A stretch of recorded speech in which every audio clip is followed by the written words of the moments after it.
मनोजीत मंडल भी हमारे साथ जुड़ गए जो कि टीएमसी के समर्थक हैं। पीएम ने आज महिला सुरक्षा का मुद्दा उठाया और सीधा कहा कि कोलकाता जैसे जो कांड है वो देश में किस तरह से रुके, इस पर देश को विचार करना होगा। एकमात्र महिला मुख्यमंत्री हैं। घटना होने के बाद कोलकाता पुलिस ने जिस तरह से मामले को छिपाने की कोशिश की, हम नहीं बोल रहे सर, हम पर मत उछलिएगा, परिवार वाले कह रहे हैं उनको सुसाइड बता दिया था। 3 घंटे हॉस्पिटल में बाहर वेट कराया और जब उनकी बेटी का शव उन्हें मिला, उन्होंने देखा कैसे चश्मा वश्मा तोड़कर उसकी आंखें, शरीर के अंग अंग के साथ क्या हुआ था बोलना मुश्किल है, कह दिया कि ये तो सुसाइड का केस है। डॉक्टर्स बता रहे हैं गैंगरेप साफ समझ में दिख रहा है। अब सवाल यह है कि कोलकाता पुलिस उसके बाद से रात में वहां पर उपद्रव होता है, आंदोलन में वो खुद ही बता रहे हैं कि 40 लोग घुस आए थे, तो वो वहां पर कर क्या रहे थे? वहां पर तो प्रॉपर रिक्रूटमेंट किया गया था, लोगों को डिप्लॉय किया गया था पुलिस की तरफ से। क्या कर रहे थे? जानबूझ के कराया क्या कि सबूत मिट जाए? कोलकाता पुलिस की तरफ से कोई सुसाइड का थियोरी नहीं लिया गया था। कल पुलिस कमिश्नर खुद ने प्रेस कॉन्फ्रेंस की है, सब साफ कर दिया।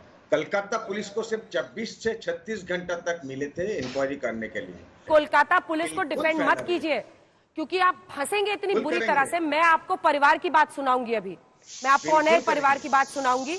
आप बताइए कि सीन ऑफ क्राइम, सुनिए ना, 5 दिन तक पुलिस के पास केस था, सीन ऑफ क्राइम को सील क्यों नहीं किया? और ये सिर्फ मैं ही नहीं पूछ रही हूँ, कोलकाता पुलिस की जो गलतियां रही हैं वो तो राहुल गांधी जी भी बता रहे हैं। अब जो जगह में दिखा रहा है कंस्ट्रक्शन वो दूसरी बिल्डिंग है और ये फास्ट ट्रैक की तरह कर रहा था क्योंकि वहां पर लोगों को बैठना चाहिए था, वो एक डिमांड था। टीएमसी के सांसद ने ये ऑन रिकॉर्ड कहा है कि जिस तरह से मामले को सॉल्व किया जा रहा है वो सही नहीं है। कमिश्नर को लेकर, कोलकाता पुलिस की भूमिका को लेकर भी उन्होंने सवाल खड़े किए हैं। आप लोग असल में ना आंखों पर पट्टी बांध लेने से रात नहीं हो जाती है, ना ही पट्टी हटाने से सवेरा हो जाता है। ये सुनने के आदी नहीं है, सुनाइए इनको। मेरे पड़ोसी को मैं चीखते बिखलाते हुए, रोते हुए मुझे वो लिपटती है और कहती है कि सब कुछ खत्म हो गया। मैंने कहा क्या हुआ? नहीं, मेरी लड़की ने सुसाइड कर दिया है, ये खबर आई है हॉस्पिटल से। मैंने कहा सुसाइड किसने कहा, कैसे? बोले नहीं, उन्होंने कहा कि ये सुसाइड हुआ है। हम 4 जन, मिस्टर मिसेस, हम और हमारे एक और कर्मचारी, हम जब जाते हैं वहां हमको 3 घंटा खड़े रखा। एक पेरेंट्स जिनकी बच्ची 31 इयर्स ओल्ड की ऐसी खत्म हो जाती है, उनको 3 घंटा खड़ा रखा और ये हाथ जोड़ती रही, माँ बाप हाथ जोड़ते रहे, हमें एक बार दिखाओ, हमारी बच्ची का मुंह एक बार दिखाओ। हमको नहीं दिखाया गया। 3 घंटे तक खड़े रहने के बाद ये दोनों हस्बैंड वाइफ अंदर जाते हैं सेमिनार रूम में और ये पापा अपने dead body of the girl जिसके मुंह में खून था फोटो खींच के लाके मुझे दिखाते हैं। उन बच्ची का शरीर में कोई कपड़ा नहीं था, पैर दोनों राइट एंगल में मिला गया, राइट एंगल में, एक पांव बेड के इस तरफ, एक पांव बेड के इस तरफ मिला गया। जब तक पेल्विक गर्डल नहीं टूटता है इस तरह 2 पांव को नहीं चीरा जा सकता है। मनोजीत मंडल, उनको जवाब दीजिए। क्या जवाब? उस बच्ची के साथ जिस तरह की दरिंदगी हुई है, चाहे राज्य की सरकार हो, केंद्र की सरकार हो, केंद्र की एजेंसी हो, जिसका भी जो भी रोल हो, फास्ट ट्रैक कोर्ट बननी चाहिए और दरिंदों को तुरंत फांसी मिलनी चाहिए और जिन लोगों ने सबूत मिटाने का प्रयास भी किया हो उनको भी सड़क पर लटका देना चाहिए। घनश्याम जी, देखिए इतना दुखद है और आज के दिन अगर देश में कहीं भी कोई पिता, कोई पुत्री, कोई परिवार इसको देख रहा होगा तो उसके रोंगटे खड़े हो जाते हैं।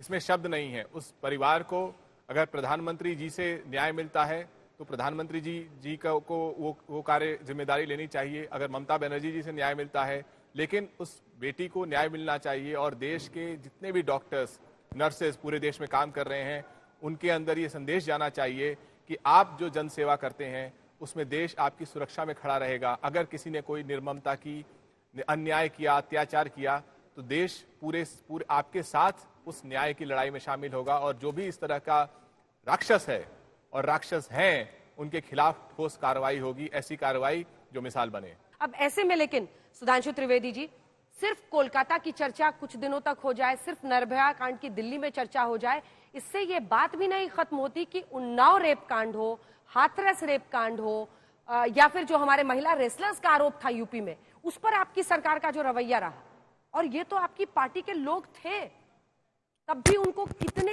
दिन तक बहुत आजादी से वो घूमते रहे, और जो पीड़िता थी उन्हीं के परिवार वाले बैकफुट पर रहे। तब आपकी ये महिला सुरक्षा की जो बड़ी बातें थी वो कहाँ गायब हो गई? मैं सारी बातों को याद दिलाना चाहता हूं। उन्नाव कांड के ऊपर यूपी पुलिस के डीजीपी ने प्रेस कॉन्फ्रेंस करके मैटर को सीबीआई को रेफर किया था। याद कर लें, कोट कर लें, ओपी सिंह उस समय डीजीपी थे, उनकी प्रेस कॉन्फ्रेंस को जाके चेक कर लें। दूसरी, आप स्थितियों को देखें, जो रेसलर्स का विषय था, जो उनकी मांग थी, नंबर 1 ब्रजभूषण शरण सिंह कुर्सी छोड़े, कुश्ती संघ की, छोड़ा गया। सेकंड, जांच शुरू हो। थर्ड, इंडियन ओलंपिक एसोसिएशन जांच करे, वो भी। फिर कहा गया नहीं, पुलिस की जांच कोर्ट की निगरानी में हो, तो वो भी किया गया। जो रहा साहब भ्रम था कि ममता जी की सरकार कितनी निर्ममता के साथ अपने, मतलब यदि आरोप हो किसी भी आरोपियों को, अगर उन्हें संरक्षण दिया जा रहा है तो यह दुखद है, अथवा यदि किसी भी प्रकार से ऐसी परिस्थिति बनाई जा रही है कि आरोपी वहां तक ना पहुंचे, और ऐसा पहली बार नहीं हुआ है। याद करिए, मैं इसलिए कह रहा हूं, ममता जी तो देश की एकमात्र मुख्यमंत्री हैं, जब एक मैटर में सीबीआई केवल पूछताछ करने गई थी, कलकत्ता पुलिस कमिश्नर तो धरने बैठ गई थी कि हम पूछताछ नहीं करने देंगे, और ऐसा भारत के राजनीतिक इतिहास में कोई उदाहरण नहीं है। इस पृष्ठभूमि में मन में संदेह उत्पन्न होता, और उन्हें सिर्फ ये कहना चाहिए था कि हम ईमानदारी से काम करेंगे। छोटा सा कमेंट उसके साथ। देखिए, आज स्वतंत्रता दिवस है और बहुत संवेदनशील विषय है। मैं तो केवल 2-3 सवाल रखना चाहूंगा। क्या बनारस में बीएचयू में जो घटना घटी थी, उनके जो आरोपी थे वो 2 महीने तक मध्य प्रदेश के अंदर चुनाव प्रचार नहीं कर रहे थे? क्या उनको तमाम जो बीजेपी के लोग नहीं थे, क्या उनको न्याय मिल गया? क्या उस बच्ची को न्याय मिल गया? क्या बनारस में फास्ट ट्रैक कोर्ट बनी? क्या अंकिता भंडारी के जितने हत्यारे थे और जिस तरह से सबूत मिटाए गए, क्या उनको न्याय मिल गया? सुप्रीम कोर्ट के कहने पर एफआईआर ब्रजभूषण शरण सिंह के ऊपर हुई, सरकार उसको आखिरी दम तक बचाती रही, और अंत में जब उसको कहीं पर जो जनता का दबाव था उसकी वजह से उनके बेटे को टिकट भी देने के लिए बीजेपी मजबूर हुई। अगर बीजेपी एफआईआर अपने आप करती तो हम मानते कि आप पूरी तरह से संवेदनशील हैं। कठुआ के रेपिस्ट के साथ बीजेपी की पूरी टीम जम्मू कश्मीर में नारे लगाती हुई पाई गई।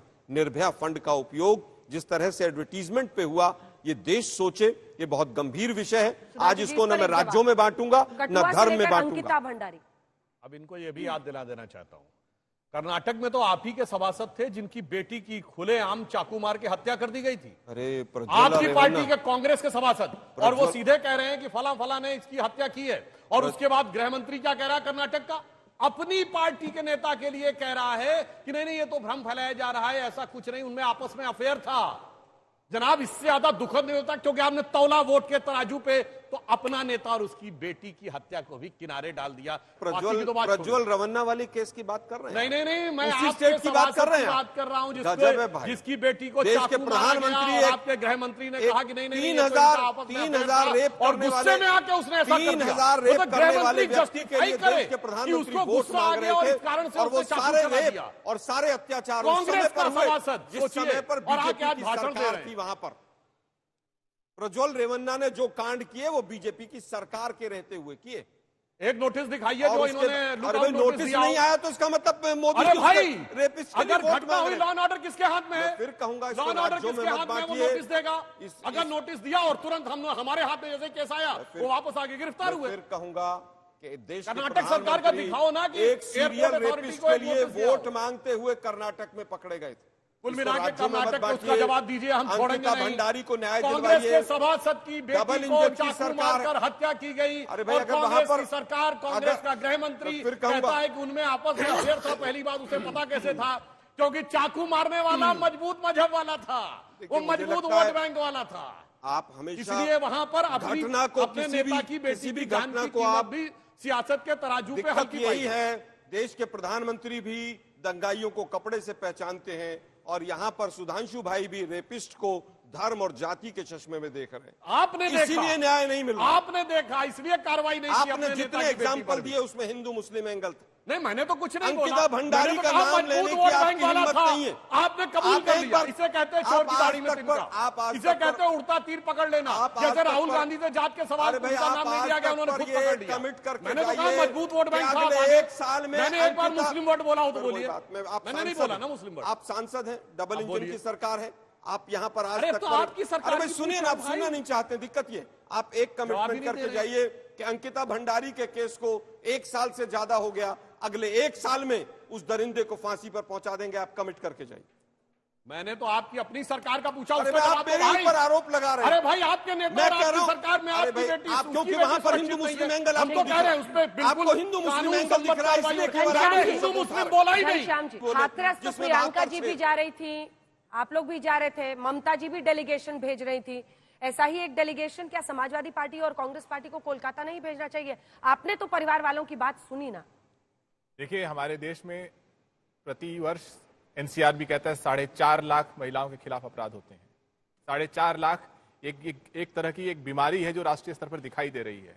अगर सिर्फ इसमें यही कंपटीशन रहेगा कि किसकी कमीज कितनी सफेद है, तो जवाब नहीं मिलेगा। ये स्पष्ट है कि चाहे वो देश के प्रधानमंत्री हों या ममता बनर्जी जी हों, दोनों ने अपनी अपनी जिम्मेदारियों को कहीं ना कहीं उसमें विफलता दिखाई है और दोनों ने अपनी अपनी राजनीति में दूसरों की विफलताओं पर सवाल उठाया है।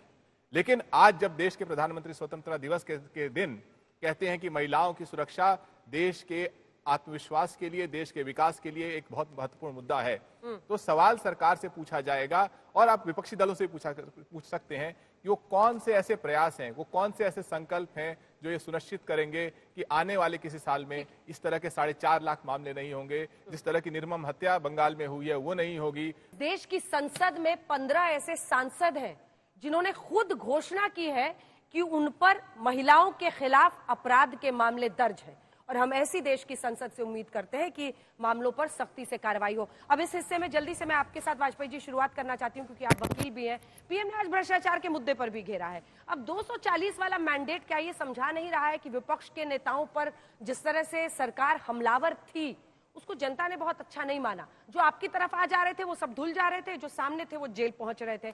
आज भी भ्रष्टाचार पर इस मंच से पीएम ने बोलकर क्या संदेश दिया? वाजपेयी। देखिए, कोई भी प्रधानमंत्री होगा, भ्रष्टाचार के खिलाफ तो लड़ाई जारी रखनी पड़ेगी। अगर देश को विकसित करना है, देश को हर सेक्टर में आगे ले जाना है, तो भ्रष्टाचार पे तो पूरा तरीके से अंकुश लगाना ही होगा। लेकिन प्रधानमंत्री की चिंता साथ साथ ये भी है, क्या विपक्ष भ्रष्टाचार को बचाने वालों के साथ खड़ा हो जाएगा? जैसे केजरीवाल की बात होती है या किसी और की बात है, तो क्या उनको उनके भ्रष्टाचार को छुपाया जाएगा? चिंता का विषय ये। भ्रष्टाचार के खिलाफ मिसयूज होता है, आरोप ये लगाते हैं कि मिसयूज होता है। मिसयूज क्या होगा उसमें?